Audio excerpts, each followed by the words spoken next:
আজ ভুল সংশোধন নিয়ে আপনাদের সামনে একটি অসাধারণ গল্প নিয়ে হাজির হয়েছি, যা প্রত্যেকের জীবনে একবার হলেও শোনা উচিত। বর্তমানে আমাদের সমাজে কিছু মানুষ আছে যারা নিজে অন্যায় করে দোষ চাপায় অন্যজনের উপর, নিজের ভুলটা কখনো দেখতে পায় না। কিন্তু মানুষ হিসেবে যে ভুলগুলো কখনো করা উচিত নয়, চলুন গল্পটি শোনা যাক। এক গ্রামে একজন কৃষক ছিলেন। তিনি দুধ থেকে দই ও মাখন তৈরি করে বিক্রি করতেন। একদিন কৃষকের স্ত্রী মাখন তৈরি করে কৃষককে বিক্রি করতে দিলেন। কৃষক তা বিক্রি করার জন্য গ্রাম থেকে শহরের উদ্দেশ্যে রওনা হলেন।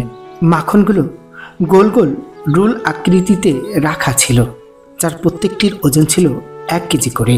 শহরে পৌঁছে কৃষক প্রতিবারের ন্যায় পূর্ব নির্ধারিত দোকানে মাখনগুলো দিয়ে পরিবর্তে চা, চিনি, তেল ও তার সংসারে প্রয়োজনীয় দ্রব্যাদি নিয়ে আসতেন। আজ কৃষক চলে যাওয়ার পরে দোকানদার মাখনের রোলগুলো একটা একটা করে ফ্রিজে রাখার সময় ভাবলেন, মাখনের ওজন ঠিক আছে কিনা, আজ একবার পরীক্ষা করে দেখা যাক। মাখনের রোলগুলো ওজন করতেই উনি দেখলেন মাখনের ওজন আসলে 1 কেজি নয়, তা প্রতিটা আছে 90 গ্রাম করে। পরের সপ্তাহে আবার কৃষক উক্ত দোকানে মাখন বিক্রি করতে গেলেন। দোকানের সামনে পৌঁছানোর সঙ্গে সঙ্গে দোকানদার কৃষকের উদ্দেশ্যে চিৎকার করে বলতে লাগলেন, বেরিয়ে যাও আমার দোকান থেকে। এবার থেকে কোনো বেঈমান চিটিংবাজের সাথে ব্যবসা করো, আমার দোকানে আর কোনোদিন পা রাখবে না। 90 গ্রাম মাখন 1 কেজি করে বিক্রি করা লোকটার মুখ আমি দেখতে চাই না।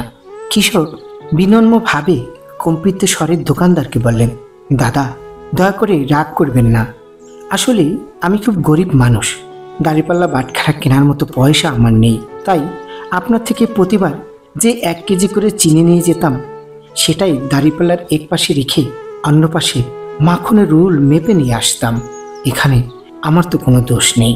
আসলে শিক্ষণীয় বিষয় হলো, আপনি অপরকে যেটা দিবেন সেটাই পরে আবার আপনার কাছে ফিরে আসবে, তা সেটা সম্মান হোক বা ঘৃণা। কাউকে ঠকাতে চাইলে আপনিও অবশ্যই ঠকে যাবেন, এটাই বাস্তব। যে ভুলগুলো আপনার লক্ষ টাকা নষ্ট করছে: নাম্বার 1, সবসময় একাই চলা। নাম্বার 2, সবার মতামত শোনা। নাম্বার 3, সবসময় অভিযোগ করা। নাম্বার 4, নেটওয়ার্ক আপডেট না করা। নাম্বার 5, পার্টনারকে অতিরিক্ত বিশ্বাস করা। নাম্বার 6, সাকসেসফুল অ্যাকশন রিপিট না করা।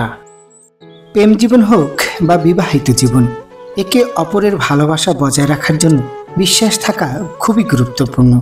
যেসব পুরুষের সাথে মহিলারা সুখী থাকে: নাম্বার 1, যে পুরুষ মহিলাকে পূর্ণ স্বাধীনতা দেয় এবং তার চলাফেরা, পরিধান, খাওয়া দাওয়াতে মুক্ত রাখে। নাম্বার 2, যে পুরুষ তাদের সঙ্গীর গোপনীয়তা গোপন রাখেন এবং কারো সঙ্গে শেয়ার না করেন। মহিলারা সেই পুরুষদের সঙ্গে সুখে থাকেন। নাম্বার 3, যারা মহিলাদের সম্মান করে এবং সব কিছুর যত্ন নেয়, তাদের প্রতিটি অভাব পূরণ করার চেষ্টা করে, মহিলারা সেই পুরুষদের সঙ্গে সুখে থাকেন।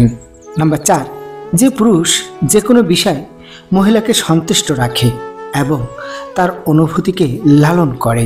নাম্বার 5, যে মহিলার প্রতিটি সিদ্ধান্তকে সমর্থন করে, এমন পুরুষরা প্রত্যেকটি মহিলার কাছেই প্রিয়। যদি আপনি কখনো বৃদ্ধাশ্রমে যান, তাহলে ওখানে থাকা গুরুজনদেরকে জিজ্ঞাসা করবেন, আপনার ছেলে কি করে?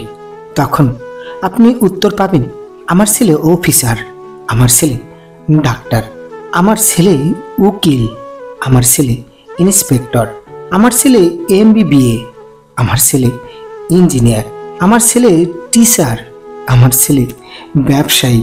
কিন্তু একজনও পাবেন না যে আপনাকে বলবে আপনার ছেলে অশিক্ষিত বা আমার ছেলে গরিব। কারণ অশিক্ষিত বা গরিবের ছেলের মা বাবা কখনো বৃদ্ধাশ্রম পর্যন্ত পৌঁছায় না। এটাই আধুনিক যুগের সত্য। প্রিয় বন্ধুরা, ভিডিওটির একটি উক্তিও যদি ভালো লেগে থাকে, তাহলে ভিডিওটি অবশ্যই লাইক করবেন এবং চ্যানেলটি সাবস্ক্রাইব করুন। আপনাদের একটি লাইক আমাদের ভিডিও বানানোর মূল উৎস। ধন্যবাদ।